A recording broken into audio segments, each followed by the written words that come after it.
Hello everyone and welcome to the next episode in a series of Prewave Tutorials.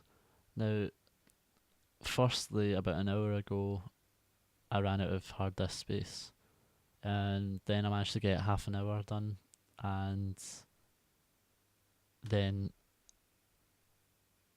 the memory card to record the SM58 ran out. So I'm getting very frustrated, but I've kept the project up that I was working on, and I'll try and talk through it even quicker. Just a bit unfair because you've completely. That's not the point. But I basically started off. I imported some samples. I imported this kick, this clap. What the hell? Alright, there you go. Did that little hi-hat pattern. Did that critical bass line. Weird over the top bass line thing. And they're all following the same pattern. Those chords. So I also everything here all has its own. I feel like I'm missing out so much now.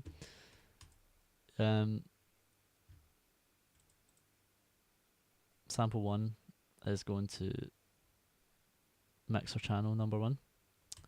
Sample 2, channel 2, 3, 4, 5, etc. But for 3 times OSC, I've put it to channel 20 just to separate, because we've got our drums here, then we've got the synths up here, so it just separates them, which is quite good.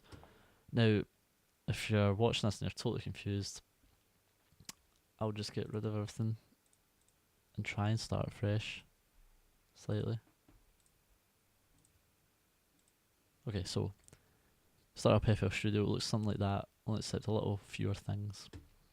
Now up the top here we've got playlist, which is your arrangement window.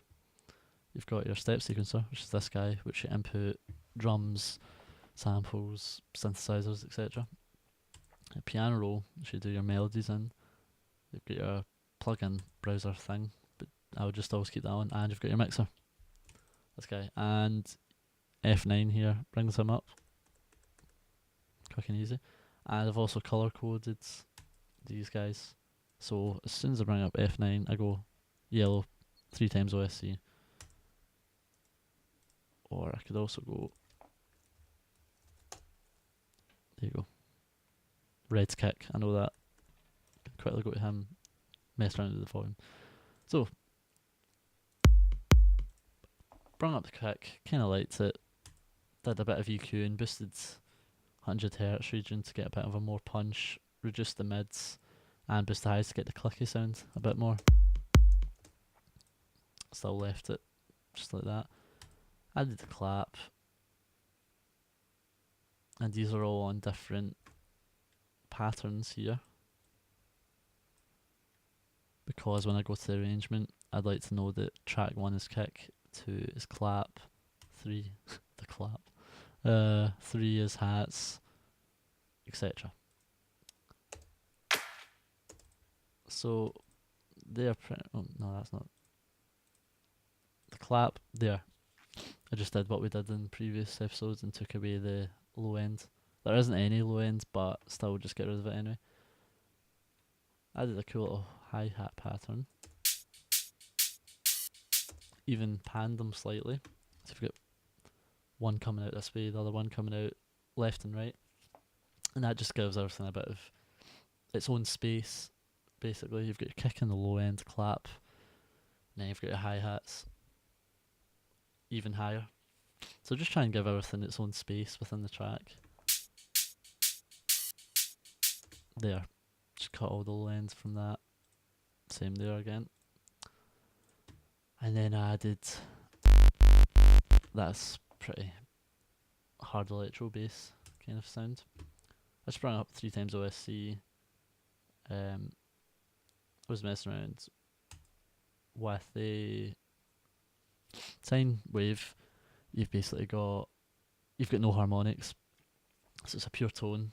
And well, that can be good in some cases. The best case I'd say is a sub bass, because there's nothing else. It's literally just this low boom.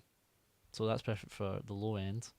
Then I thought I'd add on a sawtooth wave, which gives the low, which has lots of harmonics, and you'll be able to see this.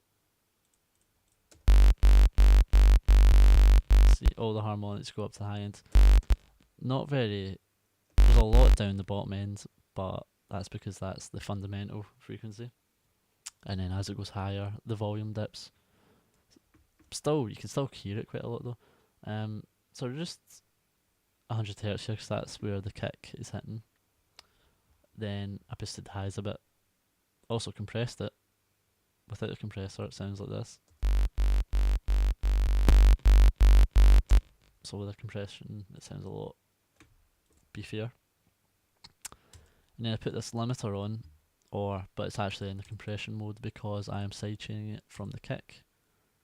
You can see here that I'm sending the signal to 3 times OSC, but at 0 volume. So it's sending something, i.e. the kick signal, which is then affecting the compression. So every time the kick hits, the 3 times OSC channel is getting ducked down. So I started just laying these out. Kick up here, clap, hi-hats, there's 3 times OSC again. Just found this little weird thing in a preset. Added some reverb. I tried to then get a chord sound out of Citrus, but it was awful. So I brought up Wasp, started messing around with a few things.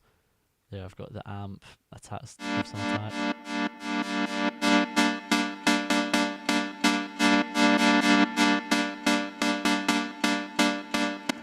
I might actually leave it at that sounds quite cool. Then started messing around with the cutoff.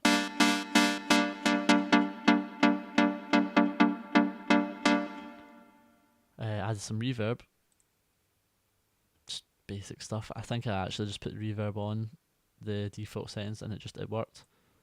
There, taking away the low end, boosted the highs quite a bit, and again the limiter is on the compression method and it's just sidechaining from the kick.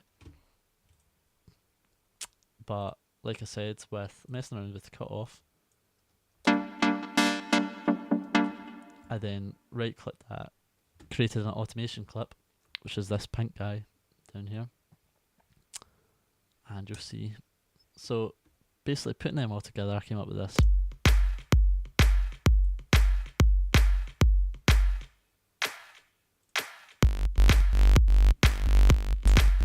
You'll be able to see if I go into Wasp. See that? Him rising. That's automation clip. I don't know why I keep saying him.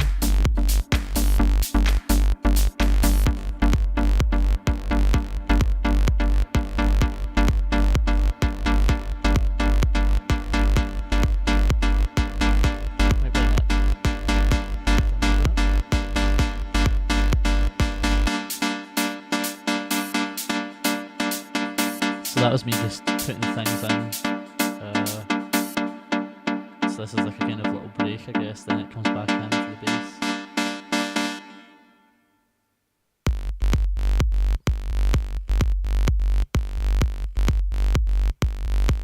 Bring back in those hi-hats again.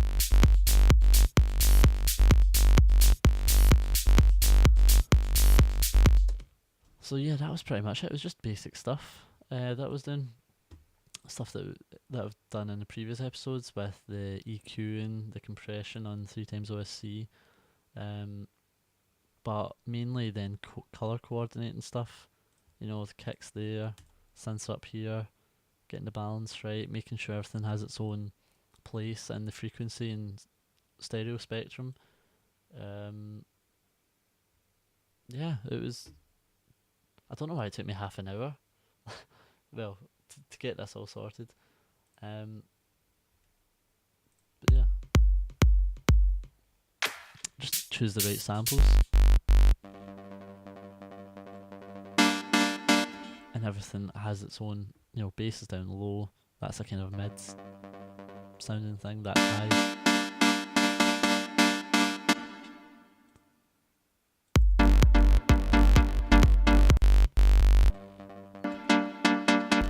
And that's me right clicking to solo them. And yeah, I think that's about it, really. Just experiment, really, and make sure. Here we go. Sample 1's on mixer track number 1, 2 is on 2. Because if you don't assign these guys to mixer tracks, then it's just going to become a mess. So whereas if you can see everything happening, word clap, hats are coming here.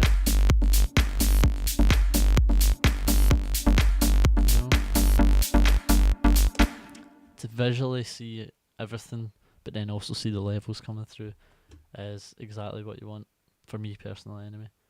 And then splitting them up. Your drums down here, synths just a wee bit up here, and you can, cause if everything is laid up on top, if you get a kick, a bass, a hat, and then a hat up here, and then it's just going to be a complete mess. So if you right click, rename, it could be, I don't know, Ride, and then maybe put that to, no, because 3 times OC, isn't it? Green, and then press F9 again. There we go, Ride. Can bring that down. Simple as that. I keep needing to check over so the memory card doesn't run out again. But yeah, that's pretty much it. It's just try and experiment. I mean, like I said, I brought up another instance of Citrus for that plucky sound, and it just wasn't getting me anywhere. So instead, I just changed it out for another synthesizer. And for those who don't know how to do that, because I covered that before, which sounded a bit annoying.